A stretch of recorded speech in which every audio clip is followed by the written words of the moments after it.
வன்னியர் பிரச்சனையோ பட்டியலின பிரச்சனையோ நாடார் சமுதாய பிரச்சனையோ அது மாதிரிலாம் கிடையாது. தமிழ் சமுதாயம் தமிழ்நாட்டுக்கு துரோகம் செய்கிறார். கணக்கு நடத்தலைன்னா தமிழ்நாடு இப்போ ஒரு உதாரணமா சொல்றேன், 50 வருஷம் அவங்க தமிழ்நாடு முன்னேற்றுவதற்குன்னா கணக்கெடுப்பு நடத்தினா 20 ஆண்டுகள்ல முன்னேறும். நீங்க வந்து துல்லியமாக இல்ல, நீங்க அந்த பேர் பிடிக்கலன்னா பேர் மாத்திக்கலாம். சாதி சாதி இல்ல, நீங்க சமூக நீதி கணக்கெடுப்பு எடுத்துக்கோங்க. தமிழ்நாட்டில் உங்களுக்கு பேர் உங்க கலைஞர் பேர் வைக்கணும், கலைஞர் கணக்கெடுப்பு கூட வச்சுக்கலாம். பேர் வேற, கணக்கு வேணும், டேட்டா வேணும். நிறைய இப்ப நவீன தொழில்நுட்பங்கள் இருக்கு, அதெல்லாம் வச்சுட்டு இப்போ ஒரு உதாரணம், 2 கோடி குடும்பங்கள் தமிழ்நாட்டில் இருக்கிறாங்க. இந்த 2 கோடி குடும்பம் 8 கோடி மக்கள், 2 கோடி குடும்பம் அப்ராக்சிமேட்டா. இந்த 2 கோடி வீட்டுக்கும் 2 மாசத்துல நீங்க கணக்கெடுப்பு நடத்தலாம். அதுக்கு தேவை 3 லட்சம் அரசு ஊழியர்கள். அவங்க போய் 2 மாதத்துல கணக்கெடுப்பு நடத்தி முடிச்சிடலாம்.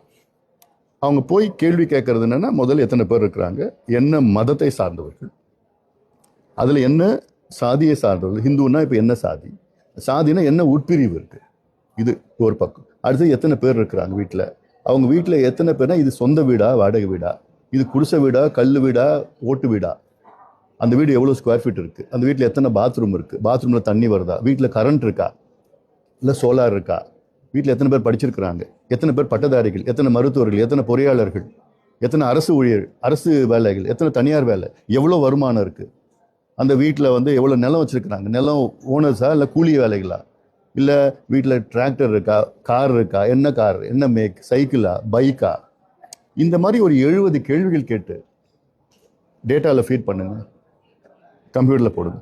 உங்களுக்கு நாளைக்கு மீனவர்கள் தமிழ்நாட்டில் எத்தனை பேர் இருக்காங்கன்னா பட்டன் ஆகுனா எத்தனை மீனவர்கள் வரும், எத்தனை குடும்பம் மீனவர்கள் குடும்பம் இருக்குன்னா அவங்க என்ன நிலையில இருக்கிறாங்க, எத்தனை பேருக்கு வீடு இருக்குது, எத்தனை பேருக்கு குடிசை இருக்கு, எத்தனை பேருக்கு போட் இருக்கு, எத்தனை பேருக்கு போட் இல்லை, எத்தனை பேருக்கு வந்து சின்ன போட் இருக்கு. இது எல்லாமே டேட்டா.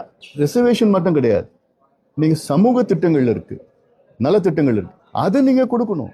ஐடென்டிஃபை பண்ணாதானே உங்களுக்கு ப்ராப்ளம் என்னன்னா சொல்யூஷன் பண்ண முடியும்.